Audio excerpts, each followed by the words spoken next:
Salud, mi gente, your boys coming through once again. And on today's video, we're going to talk about another incident in CDCR. This time it happened in Lancaster State Prison, and where an inmate by the name of Chante Taylor, who's 43, this guy sounds like a football player. I could swear there's a football player by that name, right? Decides to get off on two cops. That's what we're gonna call it right now, getting off on two cops, right? So before we continue with this video, tell you what happened and how it happened. Do not forget to hit the like, comment, and subscribe to the channel, man. For those who've been supporting the channel, thank you very much. I highly appreciate it. Let's get to the story. So on July 27, around 6:46 p.m., right? Right before day room. I think they opened day room at 7, right? From an inmate's perspective, it's annoying, bro, because you don't know if they're gonna run program. These guys are taking their time. It's gonna be late. You got a phone call, man. Now you're gonna go late to your phone call if they take their time. That's the thing that sucks about getting the first phone call, right? Well, I think it starts at 7 or 7:15.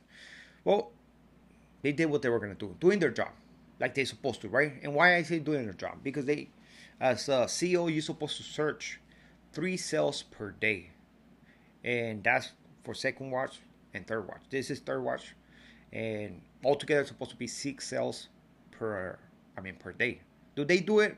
Not really, but when you get the cop that's by the book, trust me, he's gonna do it, and it is annoying. Why is it annoying? Because when they go to your cell as an inmate, it's a little ass cell, so you're trying to keep everything clean, nice and organized, with your sopas, with your cosmetics, with your salsas, all nice, like everything. That's how it is in prison, man. Unless you're just living with the dirt bag and stuff, But that's how it is, at least my experience. And then when the cop goes into your cell and tell you, hey, step out, and then search whatever he's looking for, he moves all your stuff, maybe drops something on the floor, gets out, didn't find nothing. He expects you to go in there and clean his mess. That's what a lot of inmates call being disrespectful. But it is part of their job.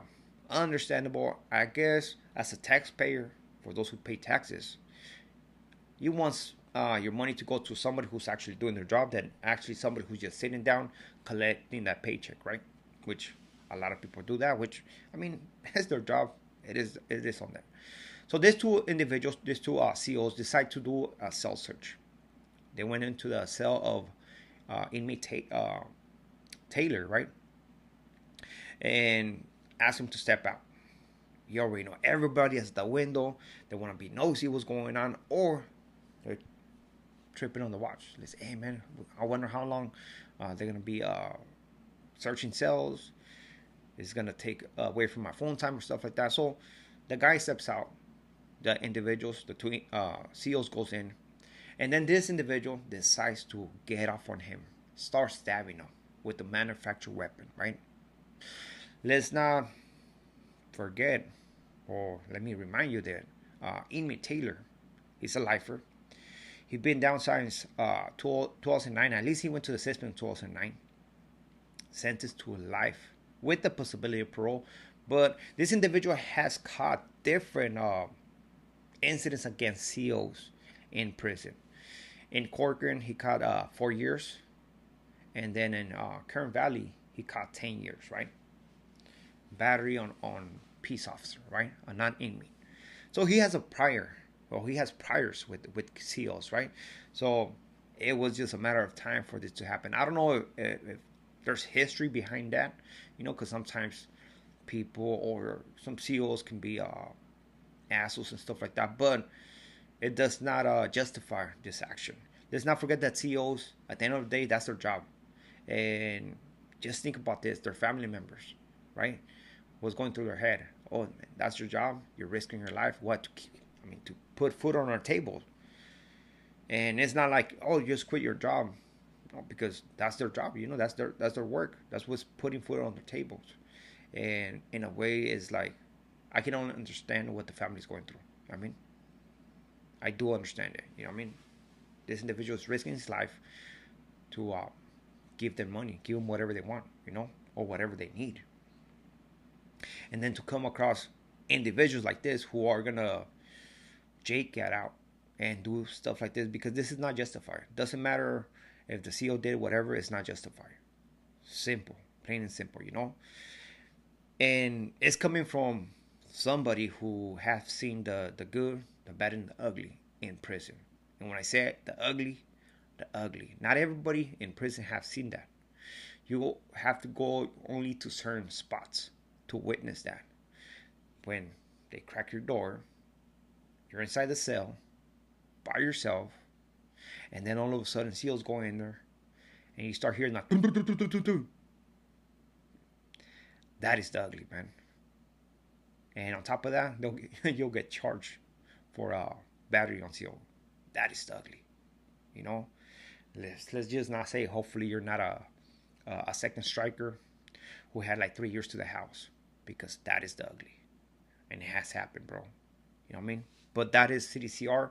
That is the culture in certain spots. Not everybody's like that, man. I have come across different institutions in where the CEOs, man, they're all right, man. They're all right. They're respectful.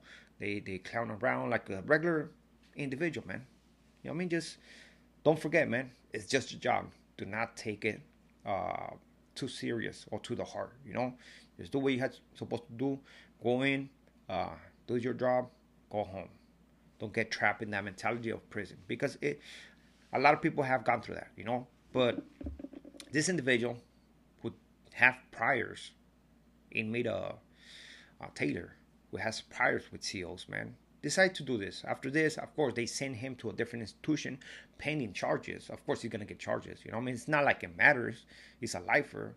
He has different sentences on top of his sentence, just in case board one day decides to let him go, which I doubt is gonna happen. You know, this individual has some weird charges, but man, it sucks, man.